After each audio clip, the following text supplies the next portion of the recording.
Toujours le même point de départ.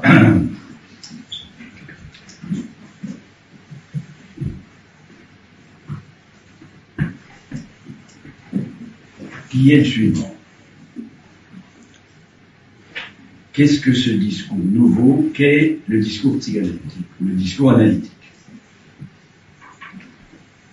Nouveau, ça veut dire qu'il n'est pas daté une fois pour toutes. Ça veut dire que c'est quelque chose qui se rejoue, qui peut se rejouer dans ce lien social particulier entre deux êtres parlants, lien social qui se lie, celui qui parle, qui est l'analysant, et l'analyste. En sachant que finalement, quand on se dit, vous voyez, le seul fait de dire celui qui parle, ça ne veut pas dire qu'il y en a un qui est fixé dans une position. Et l'important, c'est qu'habituellement, on oublie ce qui se dit dans ce qui s'entend.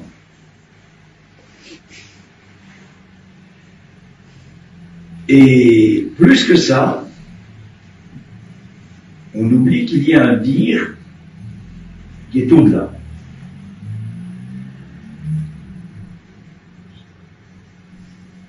Alors, je redémarre comme ça parce que ça ne va pas de soi, bien sûr. Le fait qu'on dise, le fait qu'il y ait un dire, les séminaires, plus particulièrement qui travaillent, sont les séminaires de Lacan, des années 72, 73, 74, correspondent à un écrit qu'il fait à ce moment-là, qui s'appelle L'étourdi, DIT, les tours du dit, les tours du dire, à écrire comme on veut finalement, commence par cette phrase: qu'on dise reste oublié, derrière ce qui se dit, dans ce qui s'entend. Ce qui fait qu'en introduisant le propos ce soir, j'étais un peu perturbé parce que finalement j'ai pas tout à fait dit ça. Ça montre à quel point c'est pas évident. C'est pas évident du tout, cette dimension du dire. Et puis, si le dire n'est pas le dit, il y a autre chose qui est la voix. Et le dire n'est pas la voix. Et la voix, dans ce lien social particulier, c'est pas le sonore. C'est quelque chose, ça ne veut pas dire que la voix ne puisse pas être le sonore. C'est comme ça que c'est considéré habituellement, avec des études scientifiques, études des fréquences, etc. Bon. Mais on pourrait dire que, en quelque sorte, si on est là, c'est parce que la voix de Freud est toujours là. Voilà. La voix de Lacan aussi et d'autres. Donc c'est dans cette perspective que l'on s'inscrit, et cette voix-là, c'est-à-dire strictement la scansion de quelque chose qui va pouvoir être entendu par le bon entendeur, ce qu'on appelle le bon entendeur, l'auditeur. C'est cette scansion-là, quand elle est entendue, qui va authentifier qu'il y a la voix. Et c'est par un effet, et c'est par un effet qui n'est pas du tout la mise en scène de quelque chose. Il ne suffit pas qu'il y ait une voix, notamment une voix agréable. Ça ne l'exclut pas, mais c'est pas ça. C'est pas comme ça que ça fonctionne. Les voix agréables, d'emblée, ça fait penser aux voix des sirènes. Et du lys qui doit s'accrocher au mât pour ne pas être attiré par les voix des sirènes.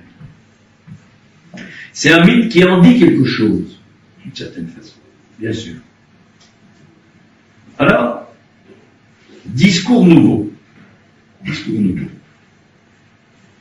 Mais ce discours nouveau, comme toute nouveauté, est quelque chose, bien sûr, qui ne va pas de soi, puisque c'est nouveau. Il n'y a pas déjà une écriture qui est déjà là. Il n'y a pas du déjà là.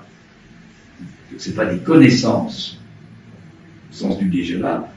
C'est quelque chose qui existe, c'est un savoir particulier, où, et c'est là que intervient, à mon avis, la dimension de la voix, de façon très énigmatique, où est posée la question du jouir, du mode, pas de jouir, du mode du jouir. Du, c'est-à-dire, c'est une contraction de le. C'est pas le mode de jouir, ça on en entend parler, etc. Le mode du jouir, bon, la mode du jouir. Et chacun d'entre nous a un certain mode du jouir. Et on pourrait dire que la répétition est entretenue par ce mode du jouir.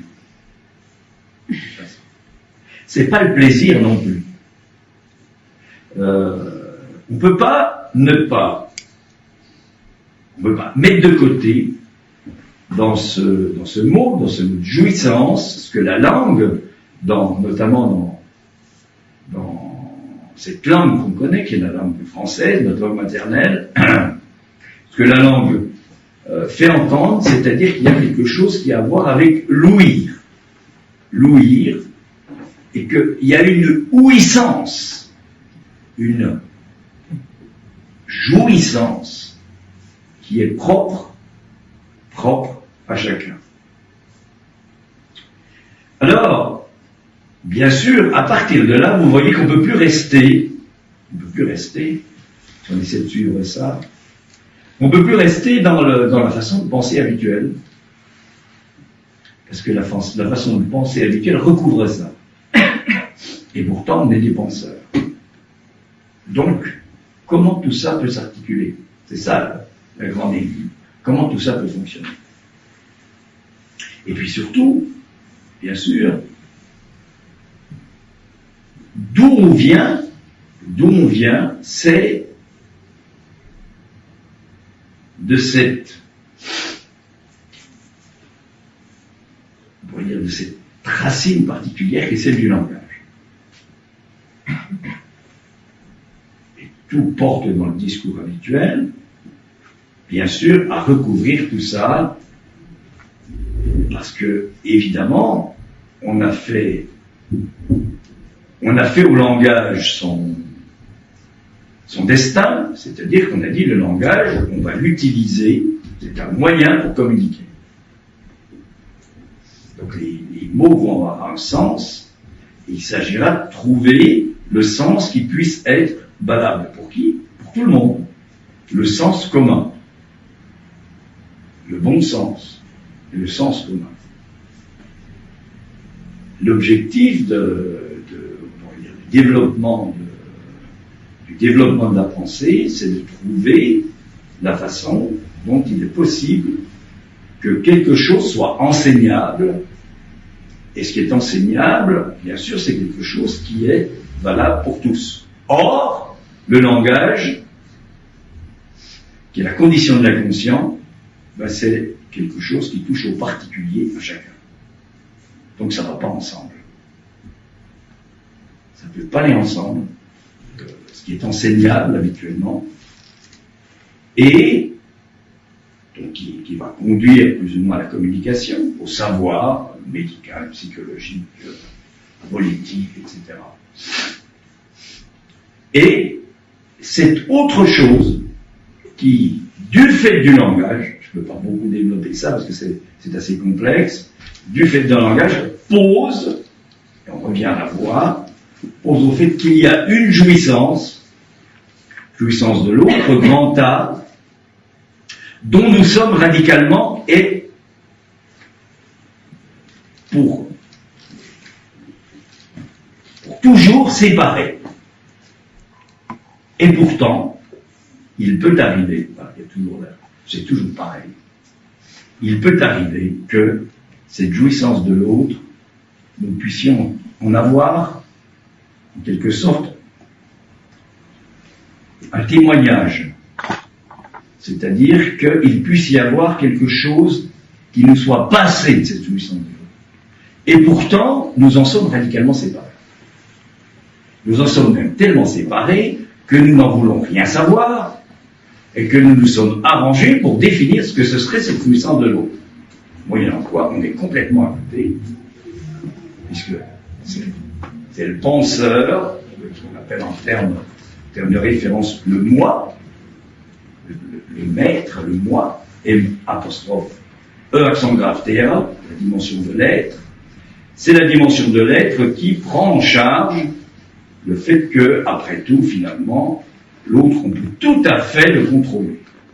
Tous les discours habituels, plus ou moins, enfin, au moins courants, plus que courants, tout ce qu'on peut apprendre, toutes les connaissances, faire une différence entre le savoir et la connaissance.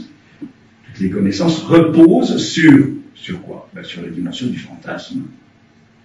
C'est-à-dire une cogitation plus ou moins compliquée qui nous met dans un rapport au monde où le monde est notre reflet et nous sommes le reflet du monde. L'idée, c'est que nous soyons le plus possible en harmonie avec le monde. Alors là-dessus, il y a une secret fait pour y parvenir tous les discours habituels, que ce soit les discours religieux, les discours politiques, même des discours psychanalytiques qui ne sont plus psychanalytiques. Puisque l'important, c'est le particulier, le propre à chacun. Alors, discours nouveau qui, et en parlant, j'essaie de ne pas tomber dans l'ornière, mais j'y tombe quand même, puisque automatiquement, j'essaie de vous transmettre quelque chose que vous puissiez suivre. Donc on ne peut pas y échapper à ça. L'important, c'est d'une certaine façon de ne pas être sans en savoir quelque chose. Voilà.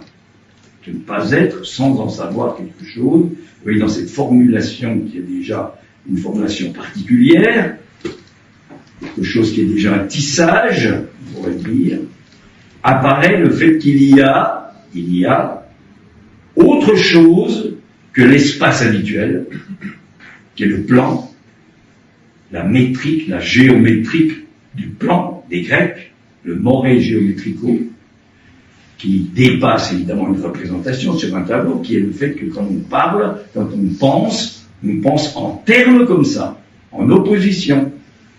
Est-ce qu'il est coupable? Est-ce qu'il est innocent? En permanence, on est là-dedans. Et il y a autre chose, et ce quelque chose-là, avec Lacan, Freud n'est pas allé là, dans cette direction-là. Et pourtant, ça se passait pas loin de chez lui, pas loin de Vienne. Ça se passe en Allemagne, avec Cantor. En mathématiques, vers les années, j'en ai déjà parlé, vers les années 1870-1880, va apparaître cette découverte de quelque chose qui échappe à ce plan du 2, qui est ce qu'on va appeler les nombres infinis, l'infinitude. Et donc, il existe un autre espace, qu'on va appeler topologique, qui s'oppose à l'espace topographique du plan, qui est le mesurable. Dès qu'on est dans le mesurable, dans la métrique, dans le mètre, dans le géomètre, dans la géométrie, même si on met du 3, des triangles, c'est toujours dans le même plan. L'arrivée mieux, c'est qu'on a du mal à faire rentrer ce truc-là. Ça veut dire qu'on a quelque chose en nous qui déjà nous attire sur le fait que, même si on met du 3, il y a autre chose, peut-être, que ça. Et si on met 3-4 dimensions, ça change strictement rien, puisqu'on essaie de les penser et de se les représenter. Il y a un autre univers, on pourrait dire, un univers, et ce qui est extraordinaire, ça c'est le résultat des mathématiques, la physique aussi, je pourrais dire aussi en musique, avec Schoenberg, une loi qui dépasse toutes les lois de la tonalité, c'est que si sur le plan, on pouvait définir le 1 et le 2, et dire finalement que le 2 seconde le 1, c'est-à-dire que 1 plus 1, ça fait 2. Et puis on peut continuer. 2 plus 1, ça fait 3. Et qu'on élabore ce qu'on appelle une série naturelle. Et on voit bien qu'au début de la série, c'est le 1. 1, 2, 3. Ce que va transmettre Lacan, à partir, alors là, on voit bien, c'est la dimension du dire, dont je parlais tout à l'heure, et non pas du dire. Il va trouver ça chez Freud, je vais en dire un mot, c'est que, il y a d'abord et avant tout le 3.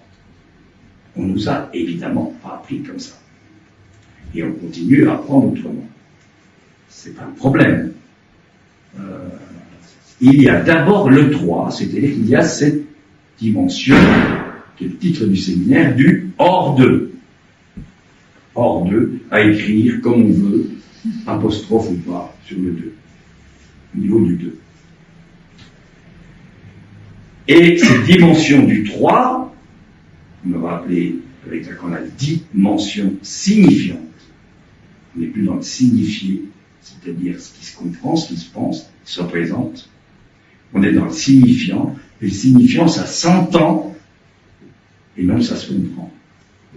On vire du côté du son, d'une certaine façon, d'une certaine manière, du côté du son, mais ce qui est au-delà du son, et qui sonne, d'une certaine façon, et ce que je dis là, évidemment, est tellement important que, par exemple, quand Emmanuel Kant reprend à un certain moment de ses recherches quelles sont les questions primordiales de la philosophie, il y en a 3. Que puis-je savoir? Que puis-je faire? Que m'est-il permis d'espérer? Avec ces 3-là, on peut arriver à tout faire. Eh bien, il va même voir chez Newton, qui introduit dans le développement scientifique, avec son histoire de la gravitation, qui est une rupture radicale, puisque finalement, ça tombe est égal au ça tourne. Jusqu'à maintenant, on considérait que c'était important, c'était que les planètes tournaient, alors que ce soit le Soleil, la Terre, après tout, c'est toujours le même truc, ça tourne toujours. Il y a un moment, on s'est rendu compte que ce qui était important, c'est la gravitation, c'est-à-dire le fait que ça tombe. C'était la même chose, le fait que ça tourne et que ça tombe. C'est difficile à penser, cette affaire-là, évidemment. Eh bien, même si Kant est allé un peu se recycler chez Newton, en fait, il n'a pas pu sortir de la pensée, il est resté dans le discours philosophique, qui a toute sa valeur, il n'y a pas à le déprécier. Le discours philosophique, par définition, reste dans cette dimension du plan, du 2. C'est un discours de penseur, de pensée plus ou moins élaboré. Et alors, c'est justement ça que puis-je savoir? Eh bien, Kant peut développer toutes sortes de choses tout à fait intéressantes. Que puis-je faire? Toute la question de ce qu'il développe du côté du devoir est tout à fait intéressante. Que puis-je espérer aussi? Mais, si nous pouvons penser autrement, c'est parce que il y a eu, entre Kant et nous, la découverte de l'inconscient, c'est-à-dire Freud. Ça ne veut pas dire que Freud ait pu aller jusque-là en pensée, parce que c'est toujours pareil, on peut arriver à penser dans l'après-coup de quelque chose. On va penser, on va dire, peut-être pas différemment, on va penser autrement. C'est qu'on pourra toujours penser de la même façon, mais ça va nous paraître tellement plat, ce plan, qu'on va être amené à nous mettre en direction d'autre chose. Cette dimension du 3 qui est finalement ce que l'on appelle avec Lacan le réel.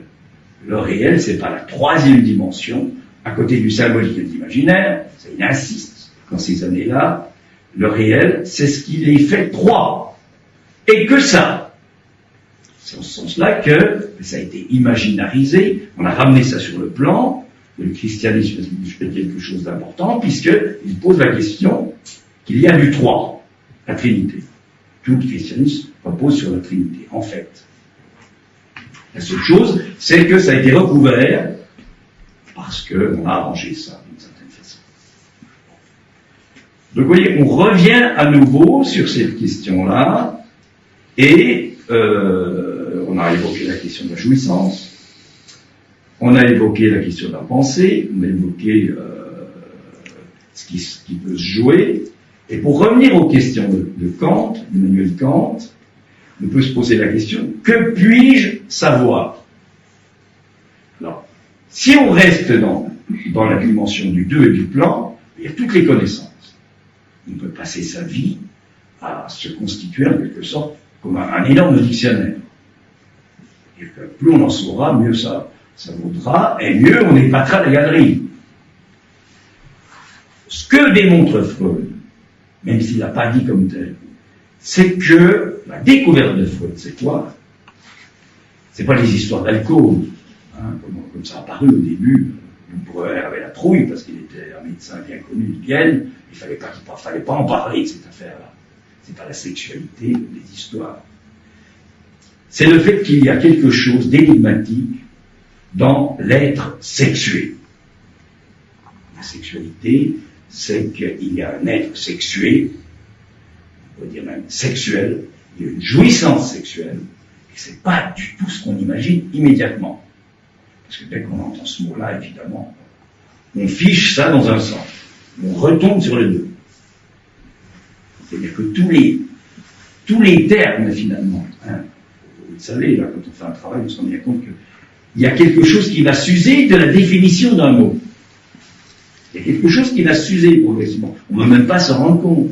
Mais on va être moins pris dans un certain type de sens par rapport à un mot. Eh bien, l'énigme de tout être parlant, c'est celui de la jouissance sexuelle. Alors, j'en parle un peu parce que je vais en parler début mai à Buenos Aires dans un congrès. J'ai appelé ça, je ne sais pas comment. Oui, la jouissance sexuelle et la parole. Donc, il y a quelque chose qu'il importe de prendre en compte. Et comme je le disais, je crois, la dernière fois ici, c'est pas de dire que les scientifiques devraient dire autre chose, notamment sur la sexualité. Surtout tout ce qu'ils ont découvert du côté de la reproduction, de l'ADN, etc. Non, il faut laisser aller. Le discours analytique, puisqu'on revient à lui, permet, du fait qu'il existe à la pensée, permet-il ou non de dire quelque chose de la sexualité? Au sens où, bien sûr, c'est pas ce qui a été vulgarisé du côté de la sexualité à partir de la psychanalyse. Et surtout pas ce qui a été, notamment en 68, hein, comment dire ça, ces passages à l'acte comme ça, extraordinaires, faits par les jeunes, pourquoi pas, mais ça traduisait plus un malaise qu'autre chose. Hein, si on y regarde bien. Il y en a de plus près. Ce qui est étonnant, c'est que la plupart des psychanalystes n'ont rien dit du tout. Alors, ils auraient peut-être pu. Il y en a qu'un qui a dit quelque chose, c'est Lacan. En disant, écoutez, allez-y. De toute façon, ce que vous cherchez, c'est un maître. Voilà. Écrivez maître comme vous voulez. M-A-I-T-R-E ou M-apostrophe. Mais il cherchait vraiment un être quelque part. Et finalement, la révolution, qu'est-ce que c'est? C'est toujours la même chose, qu'on tourne autour du soleil et qu'on tourne autour de la terre. C'est toujours la révolution. Il y a toujours un centre. Et on voit qu'est-ce que ça donne, la révolution. Ça va mettre rapidement à la tête du pays en question un dictateur. C'est souvent comme ça que ça se termine. Tout ça pour montrer que cette dimension du 2, c'est toujours la révolution. Et si on n'est pas appris par ces espèces d'accent-là, de je sais pas quoi, de la Révolution française, qui est extraordinaire, on est d'accord. Mais il faut voir ce que ça a donné au niveau des effets que ça a pu produire. Hein. Eh bien, la psychanalyse ne peut pas s'articuler à ça. Enfin, pour moi. Elle ne s'articule pas du tout au fait d'événements historiques. Elle s'articule au fait que dès qu'on parle de quelque chose dont on n'a aucune idée. Et on parle par déplacement par rapport à ce quelque chose. Et ce quelque chose, c'est ce qu'on appelle le désir qui est celui de nos ascendants. Évidemment, désir, c'est pas du tout je désire. Parce que c'est encore le soleil ou la terre autour de quoi on tourne là, quand on sait ce qu'on désire. Hein. C'est l'objet du désir. C'est l'objet cause du désir. Qui est que la voix, comme objet cause du désir, c'est évidemment pas ce qu'on entend au niveau du sonore. Ce qu'on entend au niveau du sonore et qui peut être plus ou moins agréable ou désagréable, comme je l'évoquais tout à l'heure du côté des sirènes, ça c'est l'objet du désir. L'objet cause du désir, c'est pas ça du tout. C'est la scansion dont j'ai parlé. C'est ça qui fonctionne dans le transfert. on en arrive un petit peu à quelque chose qui est le fait que, ce que j'ai introduit comme ça, dès qu'on pense, évidemment, dès qu'on structure, dès que la société se structure, il faut bien qu'elle se structure sur le plan, du deux. Elle va dire, il y a d'un côté les hommes, de l'autre côté les femmes. Mais Saint Paul, c'est ce qu'il dit. Ça fait un moment que ça existe, ça. Les hommes d'un côté, les femmes de l'autre. Pourquoi pas, après tout. Au moins, c'est visible. Hein. Il y a des caractères sexuels secondaires qui font que, on sait ce que c'est qu'un homme et ce que c'est qu'une femme. Ben justement, est-ce que c'est ça, un homme et une femme? Oui, au sens de, on va dire, tous les discours, sauf un seul, celui du discours analytique. Il dit, c'est pas ça du tout, c'est pas ça, c'est pas si simple. Parce qu'on parle du 3, de cette dimension du 3. Qu'est-ce que dit le discours analytique? Je ne vais pas vous raconter ce que disent les autres discours, parce que je ne pas l'intérêt du tout. Qu'est-ce que dit le discours analytique? Qu'est-ce qui se passe dans une cure, finalement? Ça ne veut pas dire du tout que celui qui parle sur le divan il va le penser. Il le pensera peut-être après, ou pas du tout. Mais qu'est-ce qui se passe? Il se passe que, dès que je parle, pour moi particulièrement, ça conduit au fait de passer de la parole au chant. Dès que je chante, parce que c'est plus évident, et dès que je parle, en fait,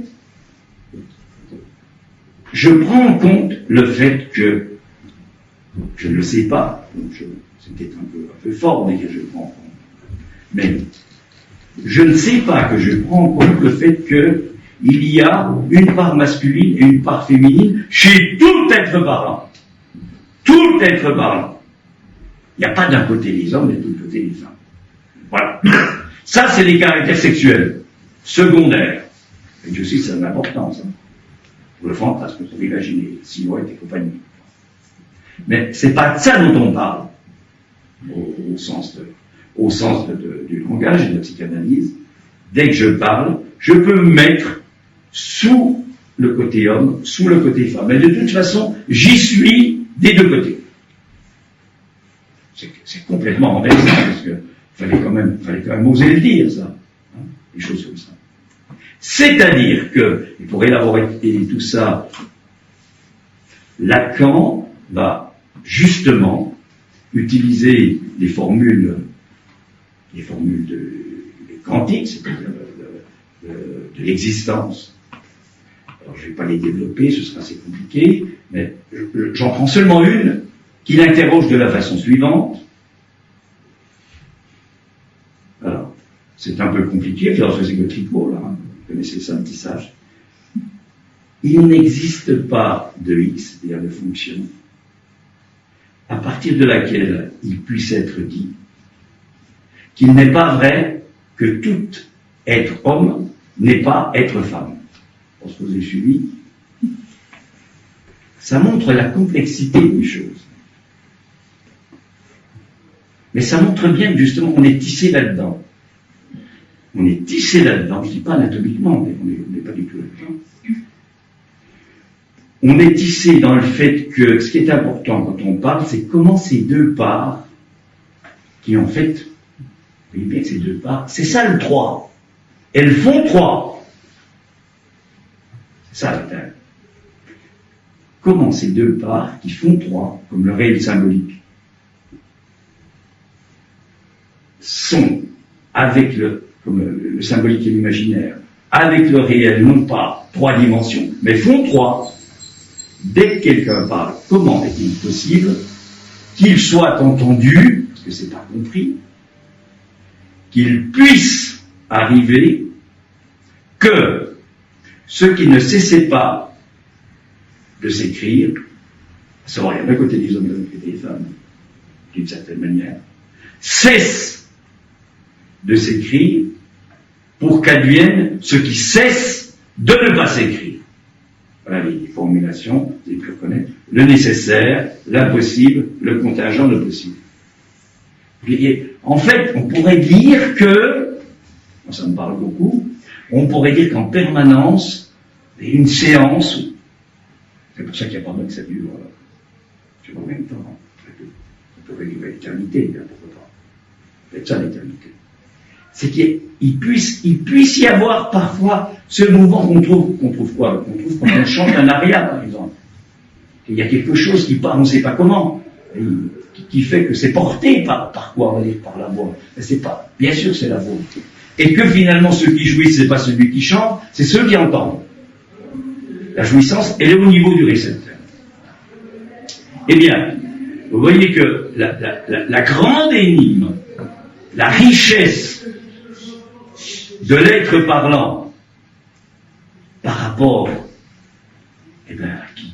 Par rapport à ceux qui ne sont pas parlants. Il y a des êtres qui ne sont pas parlants. Il y a les animaux.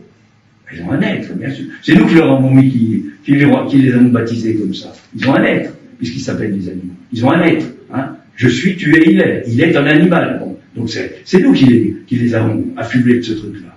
Ils ont un être. Nous aussi, mais c'est pas le même. Hein. Eh bien, ce qu'on appelle le prédicat, enfin, c'est des choses particulières. Hein. Il est possible. Et quand ce possible advient, c'est par féminine, ce féminin. Alors, quelque chose de cette jouissance de l'autre est rendu présent, auquel on n'a pas accès. On n'a pas accès à la jouissance de l'autre. Il est radicalement autre. On en est radicalement séparé. Alors bien sûr, on peut bricoler des trucs hein, pour qu'on n'en soit pas séparé.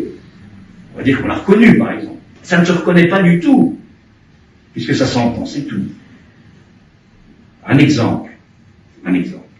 J'ai pas mal travaillé la question du regard, mais ça renouvelle cette affaire-là. Allez lire un peu Dante et la Divine Comédie. Vous allez voir que Béatrice, à un certain moment, un simple regard, c'est-à-dire un simple battement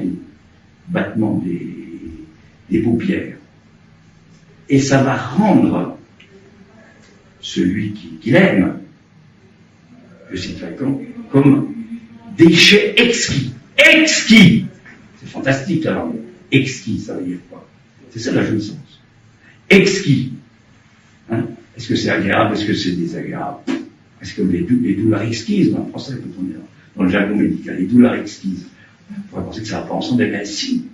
C'est ça la jouissance, c'est une façon de parler de la jouissance. Mais, celui qui est réduit à ce déchet exquis, il l'est. Pourquoi?